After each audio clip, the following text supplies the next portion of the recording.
45 number question में देख रहे हैं कि which all of the flowing rivet is used for general purpose structural work.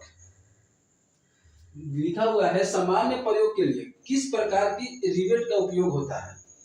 तो एक नंबर ऑप्शन में दिया है पिन हेड रिवेट, दूसरा में दिया है फ्लैट हेड रिवेट, और 3 नंबर में दिया है स्नैप हेड रिवेट, और 4 नंबर में दिया है counter head rivet.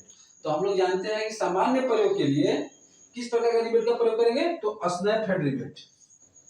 Snap head rivet का नाम है कप हेड रिवेट भी बोलते हैं इसका एक और नाम है।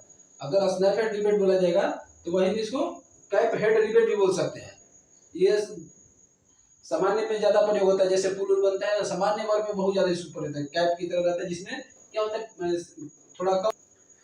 अब थोड़ा सा पेन हेड रिवेट के बारे में आप लोग जानते होंगे, नहीं जानते हैं तो थोड़ा जान लीजिए। ये भारी कार्यों में पेन हेड रिवेट का प्रयोग करते हैं।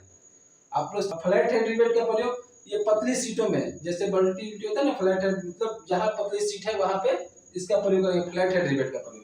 और काउंटर सिंक हेड रिवेट का प्रयोग है फैब्रिकेशन वर्क में, जहां पे फैब्रिकेशन वर्क होता है और जहां पे स्लाइडिंग मान लीजिए कर रहा है तो स्लाइडिंग में भी इसका प्रयोग कर सकते हैं, काउंटर हेड रिवेट का प्रयोग। तो 41 नंबर क्वेश्चन का सही आंसर हुआ कि सामान्य प्रयोग के लिए किस प्रकार के रिवेट का प्रयोग करेंगे, तो स्नैप हेड रिवेट का प्रयोग करेंगे। 42 नंबर क्वेश्चन है कि the other name of the feeler gauge is known as. बोला गया है कि फीलर गेज का दूसरा नाम बताइए।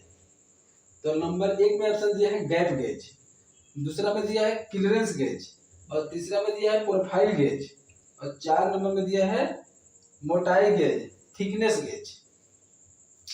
तो फीलर गेज को हम क्लियरेंस गेज कहते हैं। इसका सही आंसर क्या होगा, क्लियरेंस गेज होगा, क्लियरेंस गेज। अगर ऑप्शन में क्लियरेंस गेज नहीं दिया हुआ है तो वहां पे गैप गेज भी बोल सकते हैं। इसलिए थोड़ा सा आप लोग जब भी एग्जाम में जब बैठेंगे एग्जाम देंगे तो उस टाइम थोड़ा ऑप्शन क्या दिया हुआ है उसके हिसाब से आप देखेंगे। अगर क्लियरेंस गेज दिया हुआ है तो गैप गेज नहीं होगा, अगर क्लियरेंस गेज नहीं दिया हुआ है तो गैप गेज भी बोलते हैं, फीलर गेज को हम गैप गेज भी बोलते हैं। ठीक है। 43 नंबर क्वेश्चन बोल रहा है the surface gauge is use for dash. बोला गया है सतह प्रमापी का उपयोग डैश के लिए किया जाता है। 1 नंबर ऑप्शन बोल रहा है कि विमाओं की जांच करने, चेकिंग डायमेंशन, दूसरा में दिया है समकोण की जांच करने का, चेकिंग राइट एंगल, और बोला है जॉब को सही करने, ट्रूइंग द जॉब, और 4 नंबर में बोला है अंकन उद्देश्य यानी मार्किंग पर्पस के लिए। तो इसका सही आंसर होगा जॉब को सही करने के लिए। इसका सही आंसर क्या होगा, ये वाला होगा 3 नंबर आंसर, जॉब को सही करने के लिए होगा। विमाओं की जो सरफेस गेज होता है ये जॉब की जांच नहीं कर सकता है, ये जांच नहीं कर सकता है, नहीं तो समकोण की जांच करेगा, नहीं तो विमा को जांच करेगा, और मार्किंग के लिए भी नहीं प्रयोग किया था। ये क्या होता है, लेथ मशीन में जब जॉब को सेंटर में बांधना होता है तो उस समय जॉब को सही करने के लिए ये सरफेस गेज का प्रयोग किया जाता है, इसलिए ट्रूइंग द जॉब। इसका सही आंसर होगा कि the surface gauge is used for dash दिया है तो जॉब को सही करने के लिए। ठीक है, इसका आंसर 3 नंबर होगा।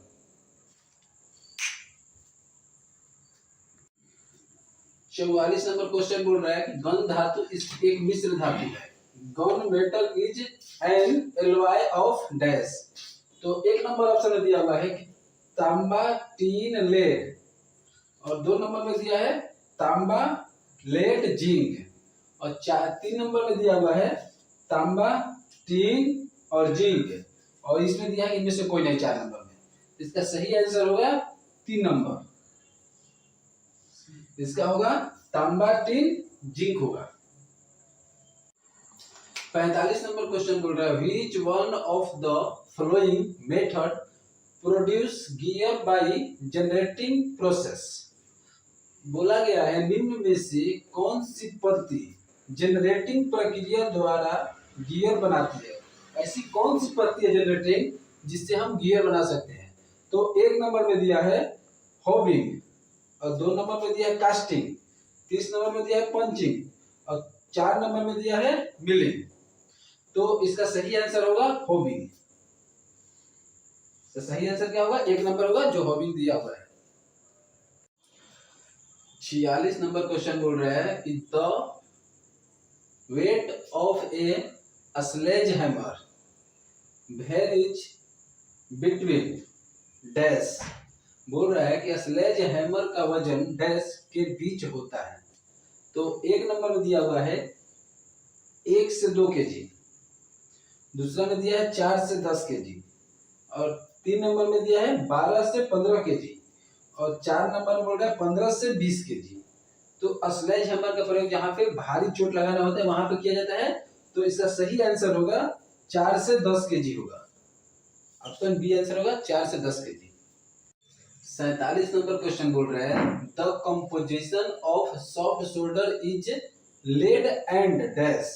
बोला गया है कि सॉफ्ट शोल्डर लेड और डैश से मिलकर बना होता है। बोल रहा है कि सॉफ्ट शोल्डर जो बनता है लेड, ये शीशा के साथ में और क्या मिलाएंगे जिससे सॉफ्ट शोल्डर बनेगा।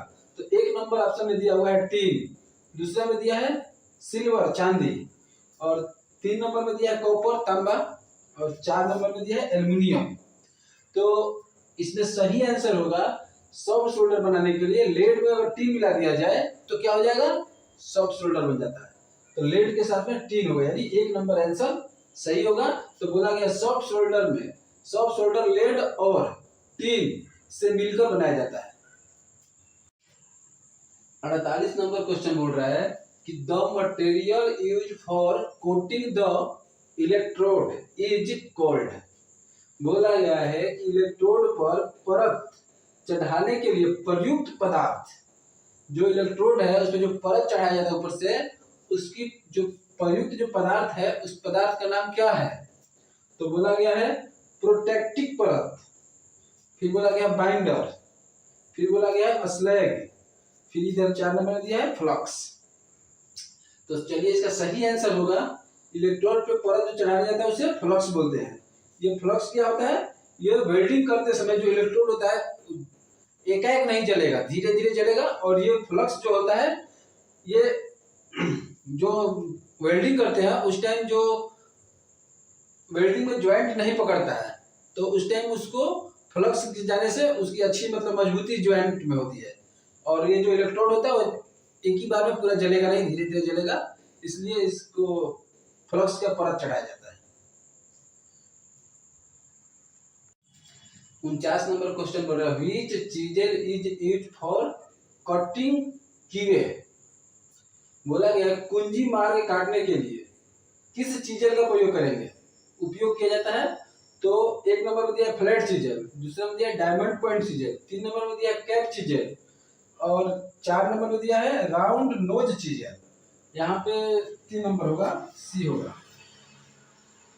तो आप लोग देख सकते हैं इसे, इसका सही आंसर होगा कैप चीजेल। 3 नंबर इसका आंसर जो है सही है। तो कैप चीजेल को हम क्रॉस कट चीजेल भी कहते हैं।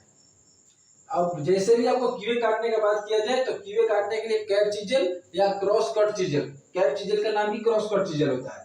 फ्लैट चीजेल का प्रयोग करते हैं प्लेट सरिया तार काटने के लिए, फ्लैट चीजेल का प्रयोग करते हैं।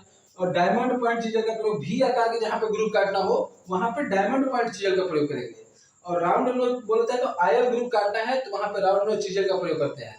तो इसीलिए कुंजी मार्ग यानी कीवे काटना है तो कैप चीजेल का प्रयोग, और इसके बारे में थोड़ा बहुत याद रख लीजिए। ये राउंड नोज चीजेल इसी को तो बोलते हैं आयल ग्रुप काटने के लिए। 50 नंबर क्वेश्चन बोल रहा है which type of bolt are mostly used. किस तरह का बोल्ट ज्यादातर इस्तेमाल होता है। तो एक नंबर में दिया चीज हेड बोल्ट, और 2 नंबर में दिया हुक बोल्ट, और 3 नंबर में दिया हेक्सागोनल बोल्ट, और 4 नंबर में दिया आई बोल्ट। तो हेक्सागोनल बोल्ट इसका सही आंसर होगा।